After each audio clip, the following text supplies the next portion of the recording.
Aku punya cerita tentang kasus Ali. Kasus yang menghebohkan warga Tompo Bulu, Kabupaten Goa, Sulawesi Selatan pada Desember 2025. Ali menjadi sasaran kemarahan warga yang telah resah dengan tindak tanduk perbuatannya. Ini Pips, kita seringkali mendengar istilah residivis di dalam berita kriminal. Seseorang yang sudah pernah di dalam penjara, tetapi ketika mereka bebas, mereka melakukan aksi kejahatannya kembali.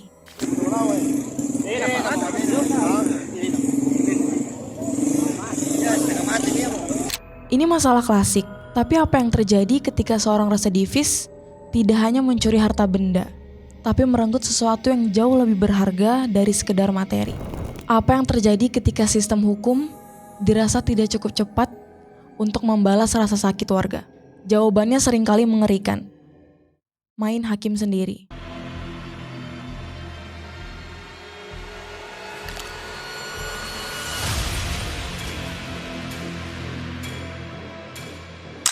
Hi Indie Pips, it's Sheila here. Welcome back to Indie Case, only on Indie TV. Jadi hari ini gue akan mengulik hal-hal yang belum terbongkar, alias mengungkap hal yang tak terungkap. Some stories are creepy, some are just too real. So chill and let's dive into the next mystery. Hari ini kasusnya berat. Kita akan membahas kasus yang sangat baru dan viral di awal Desember 2025.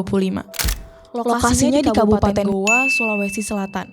Kasus ini berat, bukan hanya karena kejahatan yang keji, tapi terhadap pemerkosaan penyandang disabilitas. Karena cara masyarakat menyelesaikan masalah ini. Pelakunya seorang pria bernama Ali. Tewas dengan cara yang sangat brutal di hadapan warga sekampung sendiri. Kita akan bedah kronologinya, fakta-faktanya, dan sisi lain yang mungkin tidak hanya dibahas di headline berita. Siapkan cemilan kalian, pasang earphone, dan mari kita masuk ke dalam kasus tragedi Goa.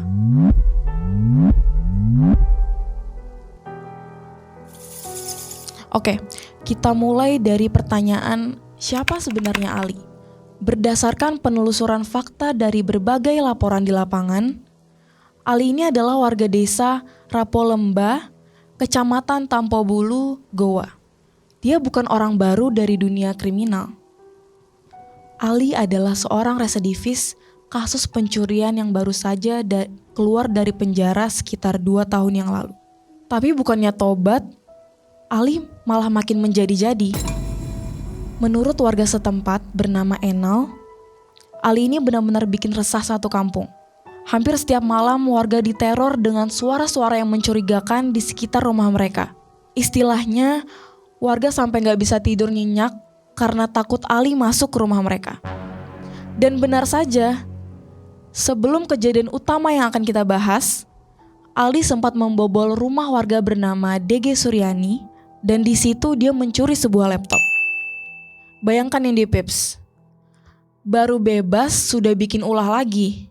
Warga sudah mulai geram, emosi sudah mulai menumpuk. Ibarat bom waktu, sumbunya sudah dinyalakan.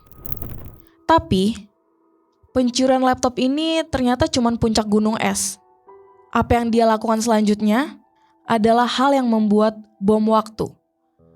Kemarahan warga itu meledak. Pada hari Minggu, 30 November 2025, berdasarkan kronologi kejadian sebelum 3 Desember, di desa Arang-Arang Tulau, Ali melakukan tindakan yang sangat tidak manusiawi. Korbannya adalah seorang wanita penyandang disabilitas.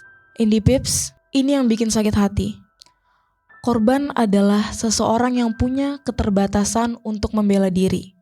Ali tidak hanya melakukan pemerkosaan. Fakta dari kepolisian menyebutkan bahwa korban juga dianiaya, dipukuli hingga babak belur. Coba kalian bayangkan ketakutan yang dirasakan korban saat itu. Berita ini menyebar cepat di kampung, dari mulut ke mulut. Dan saat warga tahu korbannya adalah seorang difabel yang tak berdaya, kemarahan itu berubah menjadi rage atau amukan kolektif. Setelah kejadian hari Minggu, Ali kabur. Dia sadar dia sedang diburu. Informasinya menyebutkan Ali melarikan diri ke dalam hutan di wilayah Tompo Bulu. Selama 3 hari, Hari Minggu sampai Selasa, warga dan polisi mencari keberadaannya. Ketegangan di kampung itu pasti luar biasa. Warga berjaga-jaga takut kalau Ali balik lagi. Hingga akhirnya pada Rabu pagi 3 Desember 2025, pelarian Ali berakhir. Warga menemukan Ali di desa Rapolemba. Dan saat itu tidak ada lagi kata serahkan ke polisi. Masa yang sudah kalap langsung menghakimi Ali di tempat. Indie Pips, detail kejadian ini cukup disturbing. Jadi tolong kebijakan kalian. Berdasarkan rekaman video yang viral dan dikonfirmasi oleh Kapolres Goa, AKBP Aldi Sulaiman, Ali tidak hanya dipukuli.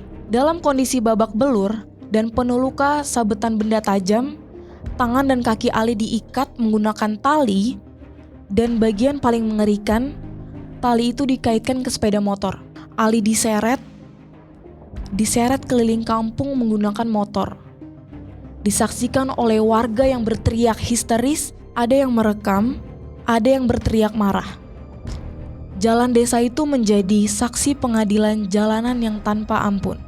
Ali tewas di tempat dengan kondisi mengenaskan sebelum polisi bisa mengamankan situasinya. Ketika personel Polres Goa dan Kanit Resmob Ibda Muhammad Alfian tiba di TKP, mereka hanya bisa mengevakuasi jenazah dan mencegah supaya kericuhan tidak meluas. Karena polisi khawatir, pihak keluarga Ali mungkin akan melakukan balas dendam kepada keluarga. Suasana di Tompo Bulu hari itu Rabu 3 Desember benar-benar mencekam. Sekarang kita masuk aftermath-nya. Bagaimana reaksi keluarga Ali? Ini menarik dan cukup memilukan. Pihak pemerintah setempat, yaitu Camat Tompo Bulu, Bapak Akbar Tala, langsung mendatangi keluarga Ali untuk meredam situasi. Ternyata keluarga Ali sendiri sudah lama angkat tangan dengan kelakuan si Ali ini. Bahkan Pak Camat bilang banyak keluarga yang ikut geram karena Ali sering bikin malu dan bikin banyak masalah. Keluarga Ali menyatakan ikhlas atas kematiannya. Ali kemudian dimakamkan pada dini hari tanggal 4 Desember dengan layak. Tapi ada satu hal yang menjanggal di hati keluarga. Dan menurut saya ini valid banget untuk kita renungkan. Pihak keluarga bilang melalui Pak Camat, kami menerima kepergiannya. Kami minta maaf atas kelakuannya. Tapi kami tidak bisa menerima cara warga membunuhnya. Indie Pips, bayangkan posisi keluarganya. Semarah-marahnya kalian sama anggota keluarga yang nakal, tapi kalau melihat videonya diseret pakai motor sampai meninggal, pasti ada trauma yang mendalam. Di sisi lain, polisi menegaskan kasus ini belum selesai. Kapolres Goa menyatakan proses hukum tetap berjalan. Artinya apa? Polisi tetap mengusut kasus pemerkosaan Ali untuk keadilan korban. Tapi polisi juga mengusut siapa provokator dan pelaku utama yang membunuh Ali. Nah, Indie Pips, sampai di sini gue ingin ngajak kalian berpikir. Gue tahu saat mendengar kejahatan seksual, apalagi korbannya disabilitas, darah kita pasti mendidih. Rasanya ingin bilang, syukurin, pantes aja dia digituin. Itu reaksi manusiawi. Tapi coba kita tarik napas sebentar. Apakah dengan menyiksa dengan membunuh pelaku di jalanan masalah selesai? Ali tewas. Dia tidak akan diadili di pengadilan. Dia tidak akan merasakan dinginnya penjara seumur hidup. Dan yang paling penting, apakah kematian Ali menyembuhkan trauma korban? Tidak. Justru sekarang muncul masalah baru. Warga yang ikut memukul dan menyeret Ali kini terancam di penjara karena pasal 170 KUHP tentang pengeroyokan yang menyebabkan kematian. Ancaman hukumannya bisa di atas 12 tahun penjara. Jadi gue mau tanya pendapat kalian.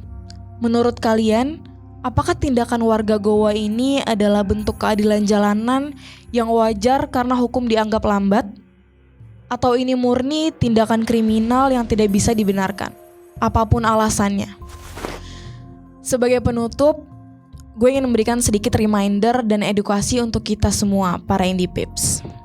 Pertama, soal main hakim sendiri. Ingat, kita tinggal di negara hukum.